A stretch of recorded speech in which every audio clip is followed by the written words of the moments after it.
Hello you guys, and welcome back to the channel. For this video we're outside, but that is the good thing about warmer weather. I can go outside and change up my environment. So this video is gonna be the honest truth, if you understand what I'm saying.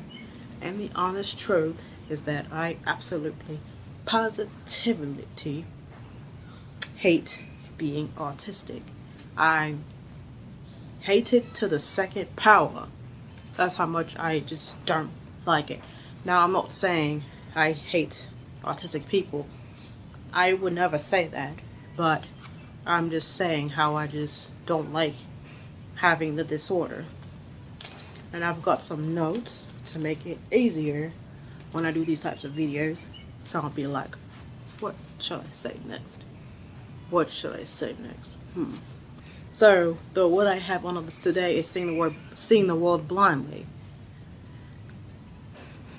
Remember, everyone on the spectrum has their own view of how they see the world, and I just don't understand, why people do what, just not understanding things that could be seen as easy or obvious or common sense to someone without autism. And I just hate it when people like, it's common sense, and what they don't get is what's common sense to you might not necessarily be common sense to someone else. The amount of times I had unpleasant experiences as a result of the lack of education and understanding. This video will be like an hour long if I list every single one of them. So for some points, we're probably not gonna get into that. I had it rough when I was in school. I have an example from the 4th grade. You know how schools are required to perform fire drills, alright? Now, at the time, nobody knew I was autistic, but they knew about ADHD. And a common trait of ADHD and autism is that the person will have an extreme sensitivity to loud noises. So the bell from the alarm was one of my sensory triggers. Now, I was afraid of it. Now, when a person with autism tells you they're afraid of a certain sound, they actually mean to say that that sound sends them into sensory overload and meltdowns. Because the teachers lacked awareness about autism, even though they knew about ADHD, but autism and ADHD have sister traits. But because of their lack of awareness of ADHD, since that's what they knew about at the time, they took it as me not caring about fire safety or something. I don't know what happened, but maybe the next day or so, when I got off the bus before heading into the building of the school, the lady who helped me with my schoolwork called me over and addressed it to me and saying something about having to spend my recess learning about fire safety. I don't remember the full details, but when I think about it, it looks like that they interpreted my sensitivity to the bell with not wanting to do fire drills or not caring about fire safety. All that stress could have been prevented if they had just learned about, ADHD and autism and sensory triggers. They could have called my mom and said, hey, can you explain to us why Jasmine is so scared of the fire alarm? And then my mom would have explained to them about how loud noises send me into meltdowns and sensory overload. Because when I was little and my folks bought me those, those toy cars that kids drive, I was petrified of the siren, and they had to take it out. So, moral of the story is how my autism traits can be misinterpreted as I don't care about certain things. Ergo, the teachers thought I didn't care about fire drills when I was having sensory issues with the bell. Bullying. It is common for neurotypicals to bully people on the spectrum. And I had this problem since maybe the 6th grade or so, where the kids took one look at me and I did one thing remotely odd or weird, and they hated me the next day. I just don't understand what is the big issue with kids who are different. I mean, I see different as fascinating, unique, and cool. But kids these days see it as weird or odd, and that invites them to bully you. In the 6th grade, this kid hated me for no good reason. I never spoken to him. I never hung out with him. He was only like maybe 2 or 3 classes of mine, maybe. Never uttered a word to him, and he hated me. See, if he didn't make up his mind that I was terrible or whatever, or if he didn't listen to what other people said and actually got to know me himself. And a matter of fact, maybe in the 7th or 8th grade, a teacher told me that he is autistic, even though I knew about ADHD at the time. But like I said, they're sister conditions. We could have been great friends, and he missed out on that, listening to what other kids had to say, labeling me terrible or whatever, just because I was a little different and hated me for it. It's like, in this world, either you're fit in or you're weird or you're odd, and people hate you. And I don't like that. I just hate that. Being read wrong. If I got $1 every time I was read wrong, boy, I have enough money to move to California and live in a mansion. This video will be an hour long if I listed every single case of being read wrong. But I have a perfect example of when I was read wrong. I was in an autism group, and I posted that I hated being autistic. And I linked a video that I made. This was when I was on my Aaliyah Holt channel at the time. On one of my trials of doing gaming vlogs and tutorials. Within minutes, I get a message from the admin saying autism is a disease and all that other bullshit. And I was banned from the group. I take it that maybe he thought I said I hated autistic people, which I did not say. That's my guess. I didn't even get a chance to explain to him what happened because he blocked me. I tried messaging him and it said that the sender is unavailable. So maybe he blocked me, but because I didn't refresh my page on Facebook, you know, I didn't see, you know, you can't reply to this conversation. And it blocked off the, you know, the little send bar thing where you type. Instead of messaging me or asking me to message him to say, hey, can you explain this post a little bit more? I got a misunderstanding. He ran to the ban button. It's like people just don't have time to hear your side of the story or to get your opinion or to get an idea of what you meant out of the message. And they just run to the ban button. So I guess instead of taking literally maybe 10 minutes or less to message me and say, hey, can you explain this post to me? The ban button was more convenient for him. I'm just sick and tired of how it's our fault no matter what when we're read wrong, instead of the person saying, you know what, I should have asked for more information, that's my bad. You know what, I got a misunderstanding. You know, in the future, I'll ask you next time. People just automatically decide it's our fault, we're terrible people. And guess what? Communication is the one thing we're weak in. So it could be hard to process the words and filter them in that moment. At least the way I see it. But everybody is different and everybody has different issues. But in my opinion, it could be hard for that person to filter their words in that moment. Especially they feel that nobody has time to read a 2-page essay. So they try to shorten it down. You know, feeling different from everyone. You know, trying to understand the neurotypical way. If you can get what I'm putting down and having trouble understanding certain things, all depends on how they explain it. And people getting mad when they have to explain it. Getting mad and calling you names. So I feel that it's best to pretend that I understand and move on with my life. Then I'll be like, okay, I'm not understanding. And then they get mad. Being misunderstood. Now that I think about it, that one is very similar to being read wrong. Just like, for example, in the blog post that I wrote about how you can misunderstand the autistic in your life.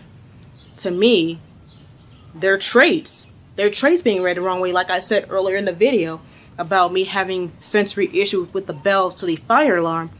the teacher somehow reading it as me not caring about fire safety, or whatever impression that they got, that I just didn't want to participate in the drill, or I didn't want the drill to happen. Just like if you don't make eye contact, it can be seen as rude and disrespectful.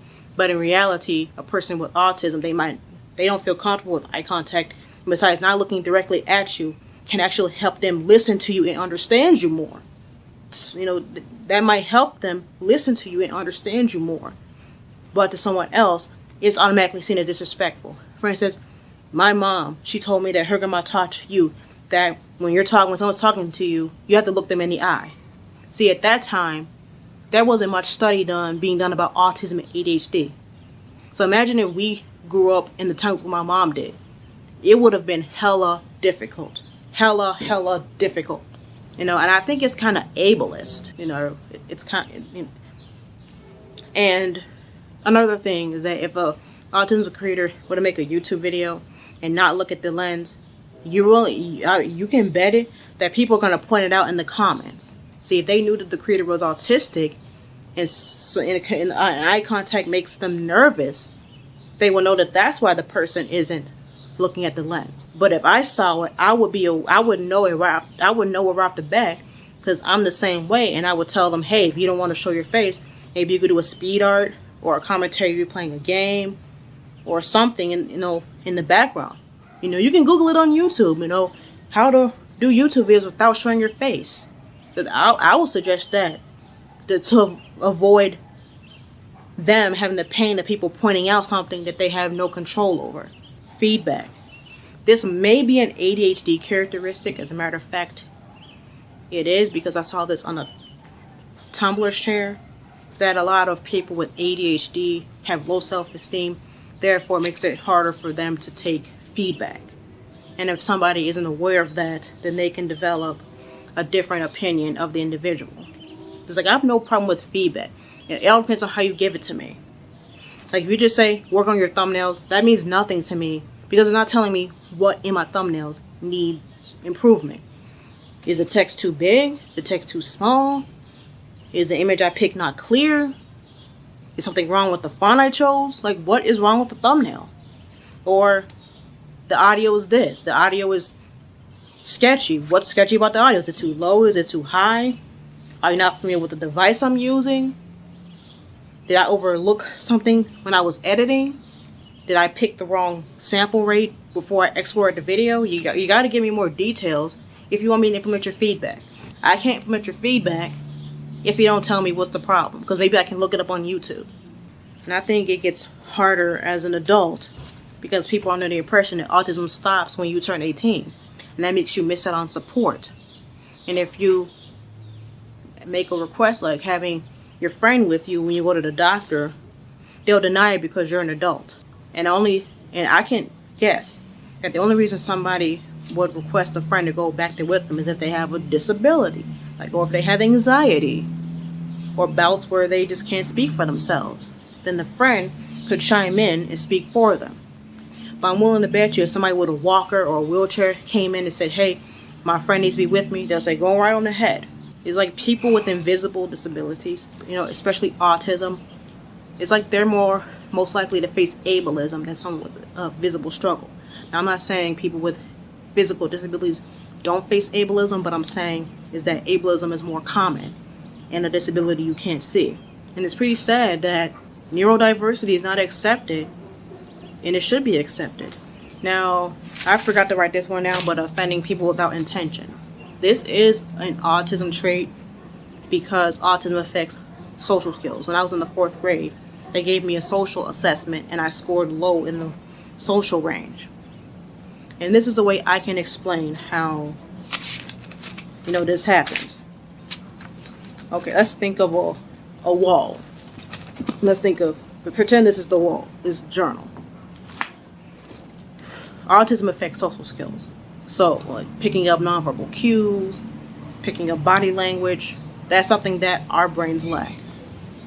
Let's say this is on the umbrella of things associated with social skills. Like, here's what's okay to say, what's not okay to say, what what body language means, what facial expression means, what X means, what Y means, and all the things associated with socializing. The autistic brain does not have this wall. So there is nothing guiding them to know what's okay to say or what's not. Like if a person says something that they didn't know was offensive and the neurotypical says, okay, that was offensive, that was me. They have the wall. And the wall was like, okay, that was not okay to say. The wall said, okay, that was not okay to say. Our brain didn't have that guidance that your brain does. That's the way I can explain how, offending people without intention associates with autism, because it associates with social skills. So it makes me look like an asshole if people are not aware. And I just feel like it's exhausting playing this social game of chess and losing every time, because your brain doesn't have the capacity to filter out what's okay to say or what's not compared to someone else. If I got a dollar every time this happened, again, I'll be able to move to California and live in a mansion. And I have an example. Facebook has an On This Day feature where if you share a post, you'll get a reminder a year later.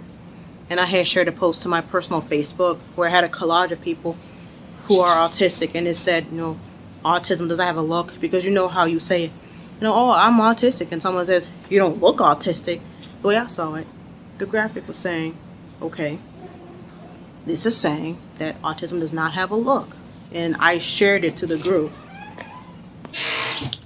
I shared the post to a group, and this person immediately got offended by it. Immediately. Didn't even explain to me why he didn't agree with it. Now, this is the thing.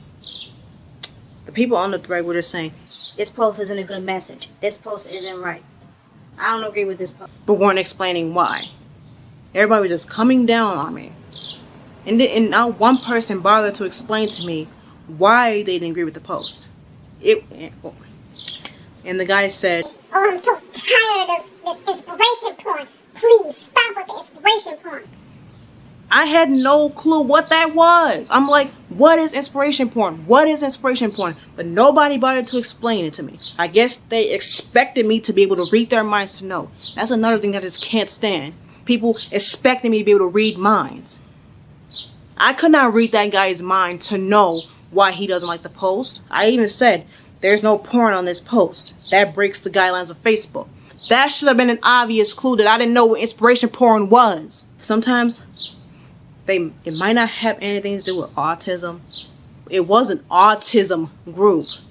But sometimes I think people just do it on purpose to make me look bad. That guy went out of his way to make me look bad, when in reality, I had zero clue what inspiration porn was. I didn't even know he didn't knock the post. In fact, I've never seen that guy in the group. If you want me to understand why you don't agree with a certain post, just saying, this post is wrong, this post is wrong, it's not going to help me understand. Actually explaining why the post is wrong would do better if he had said, I don't agree with this post, and here's why. The people pictured are not actually autistic. They were in the page that posted that. They don't have anybody that's autistic on their admin staff. And they do not do the proper research before making these posts. I'm going to give you some advice to help you know what pages either have done their research properly or has someone that is autistic on their staff. And then gave me the advice to help me point it out. How hard would have been?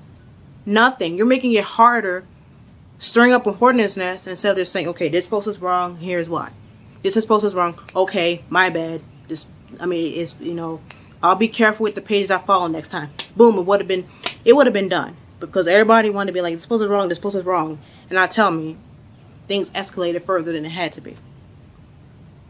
I just hate feeling different than everyone. Hate that everybody expects me to read minds and don't want to guide me so I can understand. And I just hate people misunderstanding me all the time, making me look out to be the bad guy. I just hate how I feel my intentions were clean and it was the opposite. Sometimes I just wish I was normal, that I wouldn't have these problems, that I won't have to constantly lose at social chess. I just feel life would be easier if I was normal. I wouldn't have been bullied all through school if I was normal. I mean, bullying is going to happen regardless, but I wouldn't have been bullied for being different. I wouldn't have been bullied for being different if I was normal.